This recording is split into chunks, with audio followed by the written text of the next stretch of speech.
നമ്മുടെ വിജയങ്ങളെ പരാജയമാക്കാൻ പരിശ്രമിക്കുന്ന പല ശക്തികൾ നമുക്ക് ചുറ്റുമുണ്ട് ഈ ലോകത്തിൽ. ചിലത് മാനുഷികവും മറ്റു ചിലത് പൈശാചികവുമാണ്. ചില സന്ദർഭങ്ങളിൽ സാത്താൻ മനുഷ്യരെ ദൈവമക്കളുടെ നന്മകൾക്കെതിരെ ഉപയോഗിക്കുന്നു. എന്നാൽ ദൈവം തന്റെ മക്കൾക്ക് വിജയം നൽകുക തന്നെ ചെയ്യും. റോമർക്ക് ലേഖനം 16 അധ്യായം 20 വാക്യത്തിൽ ഇങ്ങനെ പറയുന്നു: സമാധാനത്തിന്റെ ദൈവമോ വേഗത്തിൽ സാത്താനെ നിങ്ങളുടെ കാൽക്കീഴെ ചതച്ചുകളയും. ആരുടെ കാൽക്കീഴെ?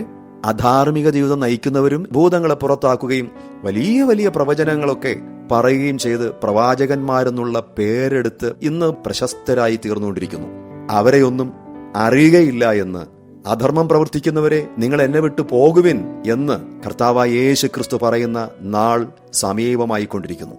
പക്ഷേ റോമർക്ക് ലേഖനം 16 അധ്യായം 19 വാക്യത്തിൽ പറഞ്ഞിരിക്കുന്ന പ്രകാരം ദൈവവചനത്തെ അനുസരിച്ച് നന്മയ്ക്ക് ജ്ഞാനികളും തിന്മയ്ക്ക് അജ്ഞന്മാരുമായി ജീവിക്കുന്ന തന്റെ മക്കളുടെ കാൽക്കീഴെയാണ് ദൈവം സാത്താനെ ചതയ്ക്കുന്നതെന്ന് വ്യക്തമായി നമുക്ക് കാണാൻ കഴിയും. നമ്മുടെ ദൈവം സമാധാനത്തിന്റെ ദൈവമാണ്.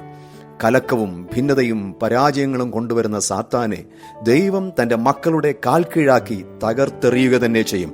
നിന്നയും പരിഹാസവും ഏറ്റിട്ടും വചനത്തെ അനുസരിച്ച് നന്മ ചെയ്യുന്ന ദൈവ പൈതലിന് ആശ്ചര്യകരമായ വിജയം നൽകി ദൈവം മാനിക്കുക തന്നെ ചെയ്യും. അത് ദൈവത്തിന്റെ നീതിയാണ്. ഈ കർത്താവായ യേശുക്രിസ്തുവിന്റെ കൃപ നിങ്ങളോടുകൂടെ ഈ കാലം മുഴുവനും ഇരിക്കുമാറാകട്ടെ. ആമേൻ.